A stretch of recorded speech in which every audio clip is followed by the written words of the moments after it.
Now, some days when we come out to the cabin, it's all about sitting in here and enjoying the heat from the fireplace and just cooking the whole morning if necessary. But today, it's a beautiful day out there, and so lunch is going to be a lot quicker, a lot more to just get something to eat rather than to have to go into town, because the nearest restaurant from here is at least a half hour in one direction and 45 minutes or an hour in another direction. And so if we're going to get anything done at all, we need to eat and get back to it. So today we're going to simply have some fried up bacon and then a potato fried in the bacon grease. But you know what? Every meal at the cabin is a kind of an event. First thing I'm going to do here is get a couple slices of bacon kind of diced up into small pieces. Well, we can hear that bacon sizzling here in the pan. And one thing that we have here is kind of one of these thin little steel skillets.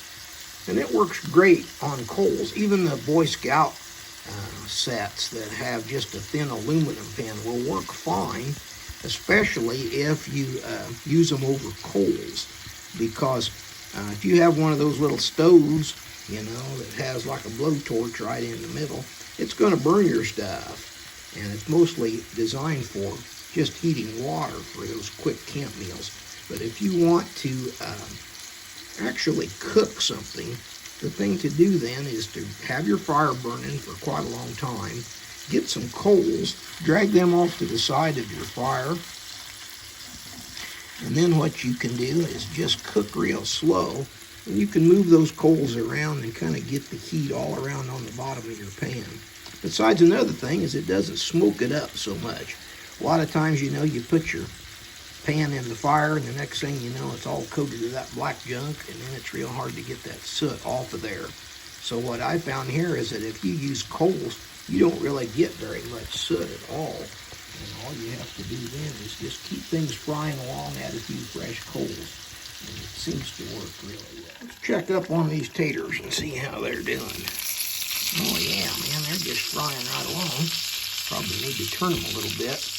Back when I was a kid, I never really wanted to have a lid on my pan. I wanted to be able to see it, what was going on in there all the time. But I found that a lid is a good thing, because when you're out here at the cabin and you want to turn the heat up on your pan, you reach back there in a firebox and get you a shovel full of coals. If you don't have a lid on there and you miss, you may put quite a number of those ashes right in there on your taters.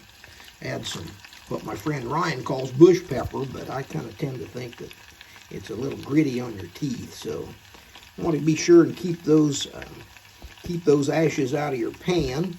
And besides the steam, it kind of helps to fry things when you got that steam action, because potatoes have a lot of water in them, and as they fry, that water turns to steam and helps them cook. So those potatoes are cooking right along. Let's take another look at them, and then let's get those. Hey, we're looking good. Let's get them turned over. Well, those taters are starting to brown up now. You can see here that bacon grease browns them really good and adds a lot of flavor too. Of course, bacon grease kind of gets a bad rap because it might raise your cholesterol. Well, since we're calling this an informal dinner, I didn't bring my willow wire and white linen tablecloth, so it's going to be a newspaper for the tablecloth, and I'm just going to eat right out of the skillet. But these are fried potatoes with bacon, and thanks for watching.